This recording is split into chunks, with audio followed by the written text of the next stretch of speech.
Hey friends. Okay, first of all, I've had like 3 glasses of wine, so we'll see how this video goes. I've gotten a lot of questions about how to use texture sheets or texture mats, and so I wanted to kind of give like a quick tutorial on how to use it. It mostly takes like troubleshooting to see what thickness you need your clay at before running your clay plus your texture sheet through the roller.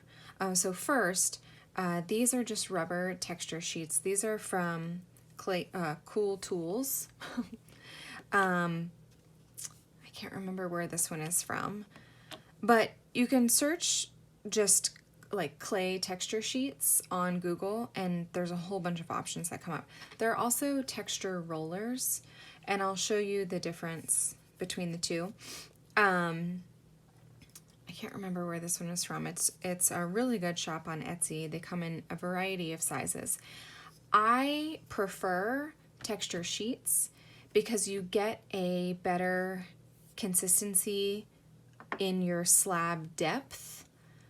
Because you're rolling it through your machine. These you roll by hand, and it's just really difficult, so you have to be very gentle and to get consistent pressure on your pattern. Okay, so I'll show you the difference. This is a sheet, a slab that has been rolled through, can you see that, with a texture. It's this texture. This is what I use for my Devons. It's cool. I love it. The key here is to condition your clay, make your colors, whatever it is, and then roll your, we'll try black, roll your conditioned clay thicker than you think that you need at the end. And it's going to take a couple of attempts for you to figure out what your happy spot is. I'm going to start writing on the back of my texture sheets what depth I need to start at in order to get the depth that I eventually want. Because if you start at a 3 mil, it's way too thin. It's going to roll, it's pressing this into your clay, which like it's making it thinner. So you have to start thicker in order to get to where you want to be. So for example, for this texture sheet, I am rolling my clay at 4 millimeters on my Lucy machine. So I'll show you how thick that is. So like, it's pretty thick. See that? It's a thick piece.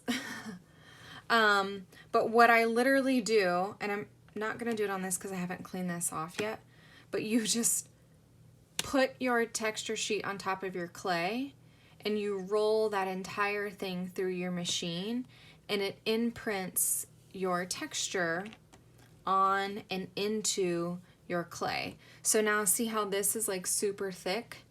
But the actual piece of textured part isn't as thick because it pressed into that clay. All right? So some of these, like this might take 6 mil or 5 mil. I don't know.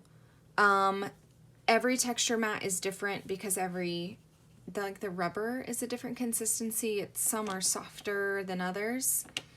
The pattern is a different depth. So get all the texture sheets you want, but they might not be the same depth or same like thickness that you need your clay to be at in order for it to be the end thickness that you want. Does that make sense? Okay, so I'll just show you really quickly on this one. Here's a textured roller.